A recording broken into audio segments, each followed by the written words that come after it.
പേശീഘടന മനസ്സിലാക്കി കായിക താരങ്ങൾക്ക് അനുയോജ്യമായ കായിക ഇനം തിരഞ്ഞെടുക്കാൻ ആകുമോ? ഇത് സാധ്യമാണ് എന്നാണ് ഉത്തരം.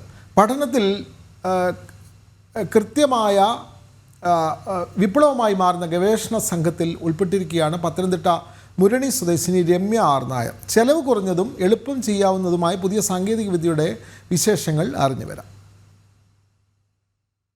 ശരീരത്തിൽ മുറിവുണ്ടാക്കി ശേഖരിക്കുന്ന പേശീഭാഗം ബയോപ്സിക്ക് അയച്ച് പേശീഘടന മനസ്സിലാക്കുന്ന രീതിയാണ് നിലവിൽ അവലംബിക്കുന്നത്. ചെലവേറിയതും കാലതാമസമെടുക്കുന്ന ഈ രീതി പൊതുവെ ആരും സ്വീകരിക്കാറില്ല. ഇതിൽ നിന്ന് വ്യത്യസ്തമായി തൊലിപ്പുറത്തു നിന്ന് സ്വീകരിക്കുന്ന ഇലക്ട്രിക് സിഗ്നലുകളുടെ വ്യതിയാനങ്ങളുടെ അടിസ്ഥാനത്തിൽ പേശീഘടന മനസ്സിലാക്കാൻ സാധിക്കുന്നു എന്നതാണ് ഗവേഷകർ കണ്ടെത്തിയ പുതിയ സാങ്കേതികവിദ്യ. പാലക്കാട് NSS എഞ്ചിനീയറിംഗ് കോളേജിലെ ഗവേഷകർ കണ്ടെത്തിയ ഈ സാങ്കേതികവിദ്യയ്ക്ക് പേറ്റന്റും ലഭിച്ചു. പത്തനംതിട്ട മുരണിക സ്വദേശിനി രമ്യ ആർ നായർ ഉൾപ്പെടുന്ന സംഘമാണ് ഏറെ നിർണായകമായ പുത്തൻ സാങ്കേതികവിദ്യ വികസിപ്പിച്ചെടുത്തത്.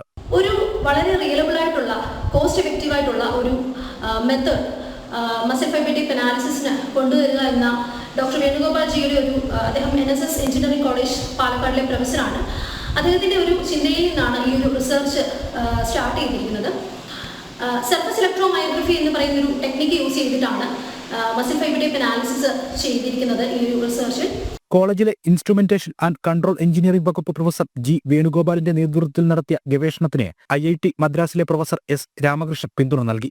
രമ്യ ആർ നായർ കൂടാതെ ഗവേഷണ വിദ്യാർത്ഥി ദിവ്യ ശശിധരനും ഗവേഷണ സംഘത്തിൽ ഉൾപ്പെട്ടിട്ടുണ്ട്. രാജ്യത്തിന് അഭിമാനിക്കാവുന്ന പുത്തൻ സാങ്കേതിക വിദ്യ വികസിപ്പിച്ച രമ്യ ആർ നായർക്ക് മുരണിയിൽ നാടിന്റെ അനുമോദനവും നൽകി.